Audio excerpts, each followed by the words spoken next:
As we grow older, we grow wiser, and I have some few lessons that I've learned as time has gone by. And today I just thought of sharing a list of some of the things that I wish I knew when I was younger. I wish I knew that things might not go the way I had planned for them to go.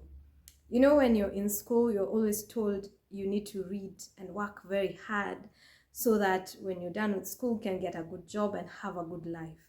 And then when you're done, hey, reality hits home and you realize, yep, 5, 6 years later after campus, I've not achieved as much as I had thought I would. And that is how some of us end up depressed, because we were not told it may take a bit of time for the things that we had planned to see to come to pass. For some of us, we had planned, by 20, we'll be done with campus. By 22, you'll have a good job and driving your car. By 24, you will have, gotten married, built your own home, and you live happily ever after. But most of the time, things don't go that way. It takes time for you to see all these things materialize, especially even now in the world we are living in. You find that, hey, it has taken longer than you had imagined it would. And that is why we are having so many discouraged people, so many suicidal people, because things are not working out the way that we thought they would. Even if it has taken a bit longer for you to get to where you were supposed to be, just look at it this way. Your life, the one that you have right now, there's someone who is praying to be in your position. There's someone who is every day going on their knees. When they see you, they're like, I wish I was like you. I wish I had your life. I would be so happy.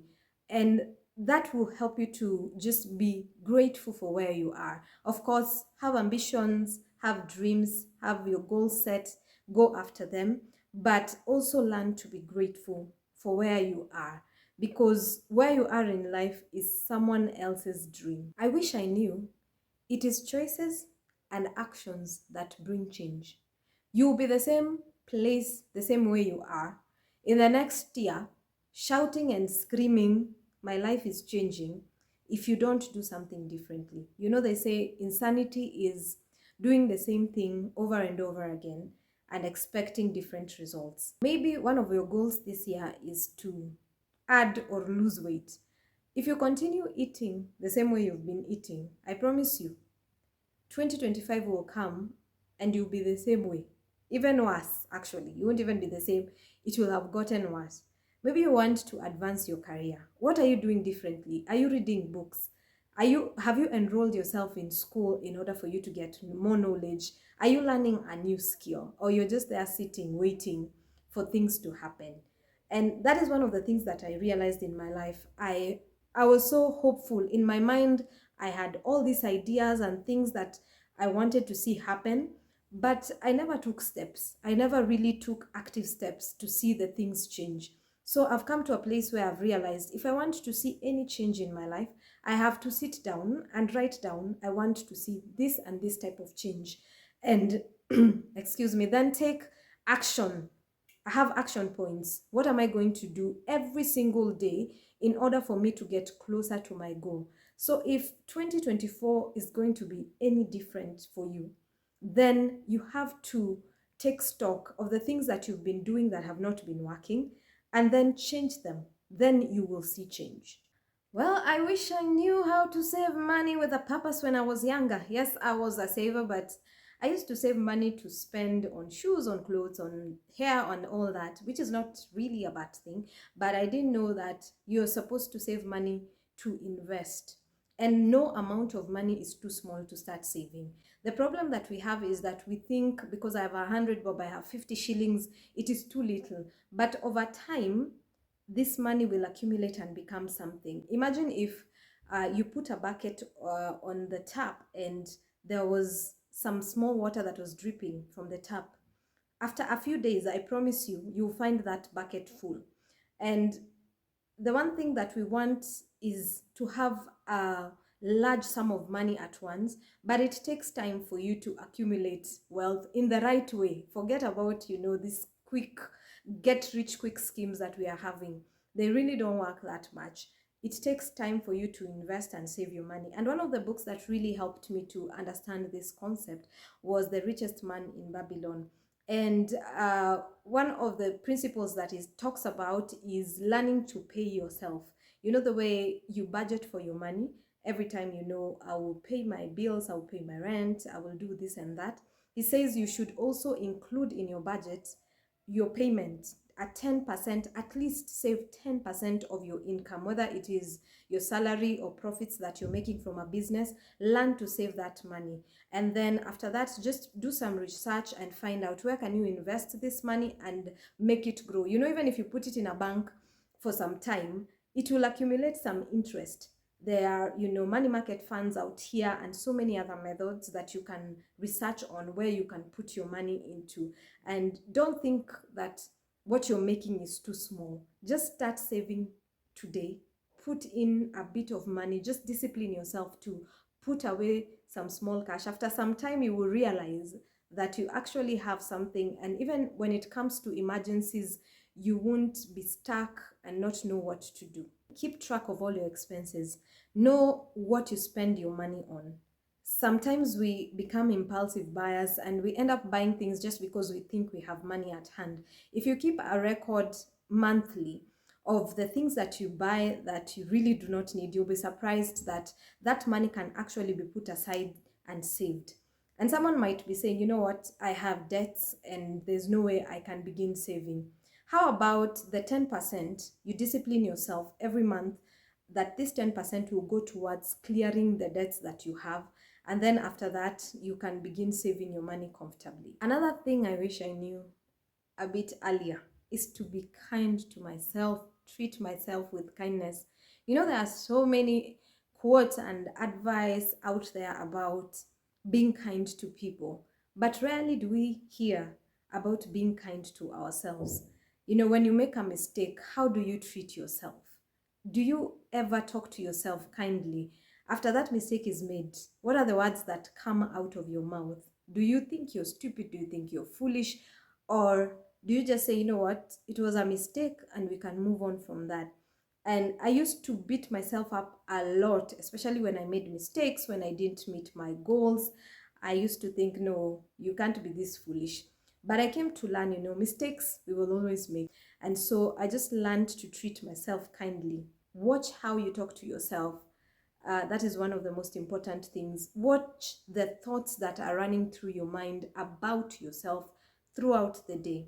When something happens, what is it that you're thinking about?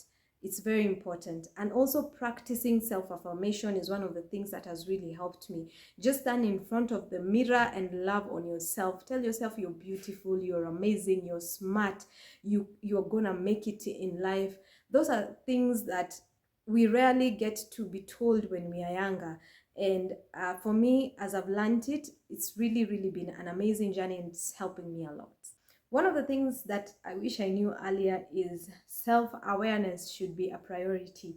Know yourself, the things that you love, the things that you hate, know your strengths, know your weaknesses, and most importantly, know your personality.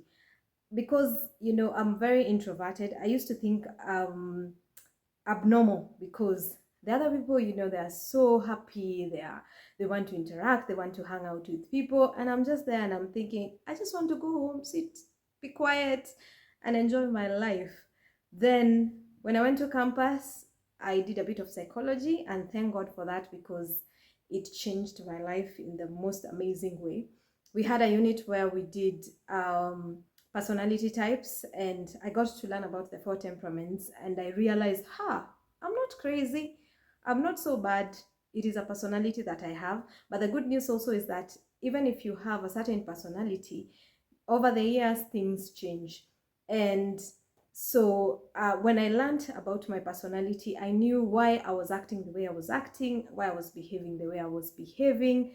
And it also helped me to learn about other people and be able to accommodate different types of people. And I'm just going to mention the four temperaments in passing. We have the sanguine, we have the melancholic, we have the choleric, and we have the phlegmatic. There are so many tests online that you can take to learn your personality. It will tell you your strengths, it will tell you your weaknesses, and it will help you a lot in just knowing who you are. When you know yourself, then you're able to even sieve the types of relationships and the people that you hang out with, the places that you go, the books that you read, what you watch. It's very important. Even the relationships that you get into will be determined by who you are, your values, your principles in life. And I think it's something that's very important that we don't talk about enough when we are growing up. It's something I wish even in school it was taught, just so that people can get to understand who they are. Another lesson is learn how to build and protect your friendships. In order for you to have friends, you have to be friendly. You have to be the type of friend that you want people to be friends to you. You can't expect people to be supportive of you and you don't support people. You can't expect people to be forgiving and tolerant to you while you're not tolerant to other people. So there are friendships that come into your life, and they become such amazing support systems through thick and thin. And I have that, and it is such a blessing if you have such friends in your life that are real, that you can call anytime, that anytime you're in a fix, you can be able to just call them even in the middle of the night and talk to them. And friendships are built. Friendship is work. It is a lot of work for you to build friendships, for you to be able to sit down with people and understand them and overlook their flaws just like they overlook yours is such an important thing to do. But sometimes, we are like in a place where we are like, I am on my own, I'm gonna do this life alone. There is no way you can do so much. If you want to go far, you will have to go with people. But if you're just planning to go a few steps, then you can do it on your own. But friendships are important. Support systems in your life are very important. Another thing about friendships is you will learn as time goes by that there are friendships that are seasonal. There are people who will come into your life for seasons, and then later on you will disconnect, not because they are bad people or you're a bad person, but because of circumstances. For example, if you're working in a certain company and then you leave after some time, those people are your friends, but because you move to a different place, you might not be able to connect with them the way you used to connect with them. And just learning how to end friendships on a good note and not burn bridges. Just, it doesn't mean that because you're not friends with someone that you now become enemies. So it is an important lesson to learn that even when friendships end, make sure that they end. Hey, did I just end? Make sure that your friendships end on a good note, because you just never know. This life is very interesting. In the near future, they might just be the people that you need in your life. So learn how to treat people well and end your friendships in a good way. I wish I had learned that more than having goals, have systems. What this simply means is, as much as you write your goal down, it's very important to write all your goals, write your vision down and everything. But after that, then what? Because most of us, we will have a goal, and then when we achieve this specific goal, we stop doing what we were doing. But when you have systems, then it is a continuous process. Instead of you saying that you want to go to the gym to lose weight, how about going to the gym for you to stay healthy? Instead of you saving money in order to get out of poverty, how about saving money in order for you to get financial freedom? Those are long-term things that you can keep working on day by day. If, for example, you want to grow your spiritual life, what systems have you set in place? Maybe you can decide every single day I will be reading 2 chapters of the Bible, I will be praying for 30 minutes, I will listen to a sermon. That is a system that you can keep up with. And when you have that in the back of your mind, then you're able to achieve much more. Maybe you can say, this year I want to read more books. Then say every single day I'm going to read, a chapter of a book about something that I want to grow into. Then when you have these systems, sometimes you won't be able to do exactly all the things that you've written them down, but the fact that you have a system will guide you, and most of the time you will find yourself, because you had said, I want to pray for 30 minutes, when you sit down, you'll realize, I have to do it, and I have to do it now. When you say, I will read a book, you say, when I'm in the matatu, instead of just sitting and doing nothing and looking at the traffic and getting angry, why don't I take out my book and be able to read that one chapter? So more than having goals that you have set for your life, which is very important, and please do have a system of how you're going to achieve the things that you have written down.